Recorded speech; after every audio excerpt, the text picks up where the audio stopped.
Let me ask you something. Ever felt like you're just surrounded by idiots? It's a feeling we've all had, right?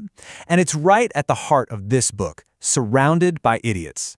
So today we're going to dive into why communication can feel so impossible sometimes, and how we can finally learn to connect with people who are just wired completely differently from us. I mean, really think about it. Have you ever been in a meeting or maybe a family dinner and just thought to yourself, what is going on with these people? Why aren't they getting it? If you're nodding your head right now, you are definitely not alone.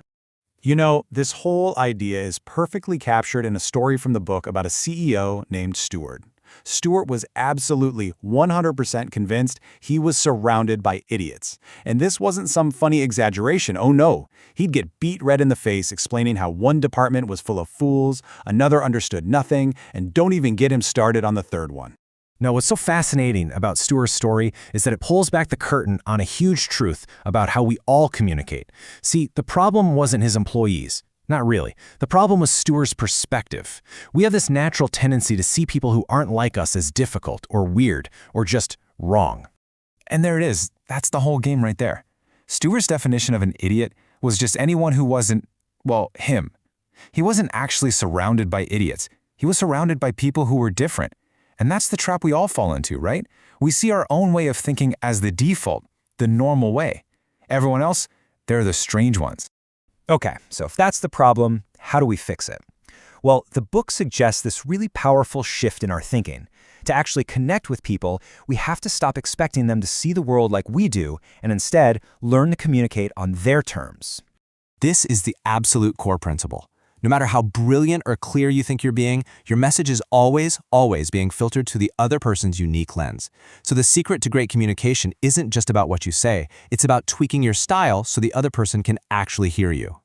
To do that, though, we need a tool, kind of like a secret decoder ring for human behavior. And that's where this 4-color system comes in. It's a simple framework that represents 4 main types of human behavior. Let's check it out. So here's the foundation of the whole system, and it's actually brilliantly simple. It's all based on 2 spectrums.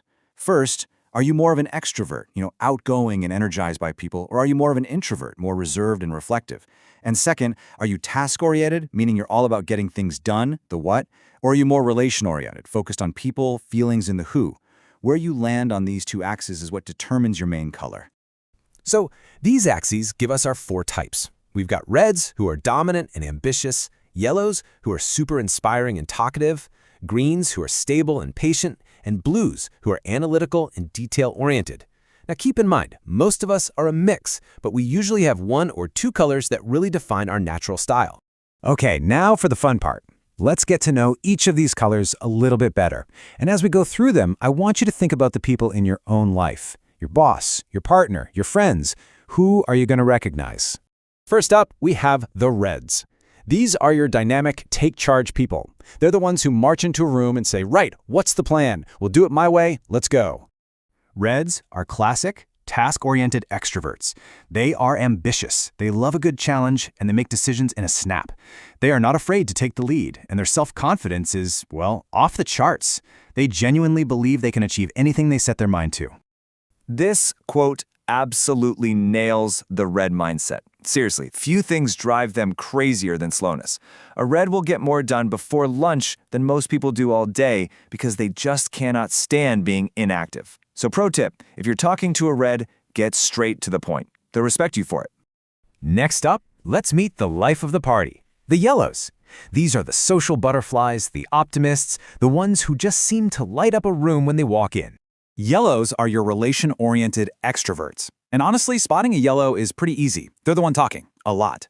They are incredibly charming, persuasive, and they can find a silver lining in literally any cloud. If you want to connect with a yellow, just share their enthusiasm, give them space to talk and dream, that is where they shine. This is basically the yellow's life motto. Their optimism is just unshakable. The author tells this great story about his yellow sister. He'll point out that it's pouring rain, and she'll just laugh and say, yeah, but after this, the sun will come out. You'll see. That's a yellow for you. All right, now for the most common personality type of them all, the greens. These folks are the most balanced, the calm in the middle of any storm. Greens are relation-oriented introverts. They are kind, they're pleasant, and they are incredible listeners. They don't need the spotlight. In fact, they'd much rather avoid it. Greens are the ultimate team players, always putting the group, the family, or the company ahead of themselves.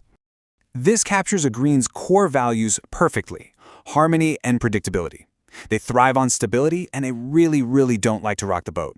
So when you're working with a green, it's so important to create a stable environment and give them time to adjust to change. If a green says they'll do something, you can take that to the bank. It will get done. And finally, we get to the blues. Ever met someone who needs every single detail to be perfect? The person who asks, "Where did you get that number?" You've probably met a blue. They are the analysts, the perfectionists. They thrive on logic and order. As task-oriented introverts, they are deeply systematic. Before a blue makes any decision, they need all the facts, and they will check them twice.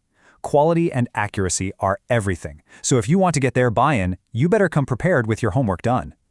So, there you have it. The 4 colors: the driven red, the inspiring yellow, the supportive green, and the analytical blue. What does this all mean? Well, this is where we get to the really good stuff, the ultimate payoff. This right here is the magic trick. It's all about reframing. That red person who you think is so bossy and blunt, that's just the other side of the coin of them being decisive and driven. That yellow who never stops talking, that's their creative enthusiasm bubbling over. The green who seems so slow and resistant to change, that's their deliberate, supportive nature at work. And the blue who gets totally bogged down in details, that's their incredible focus on quality. What we see as an idiotic flaw is almost always a strength that we just don't understand yet. And that brings us right back to the biggest lesson here. Once you understand the code, you start to realize that people around you aren't trying to be difficult. They're just being themselves. And every single type, every color, brings something valuable to the table. So, I'm going to leave you with this question. Think about that one person who drives you absolutely crazy. The one you just can't seem to click with. Now that you have the code, what color do you think they are? And more importantly, what's the hidden strength behind the behavior you find so frustrating? The answer just might change everything.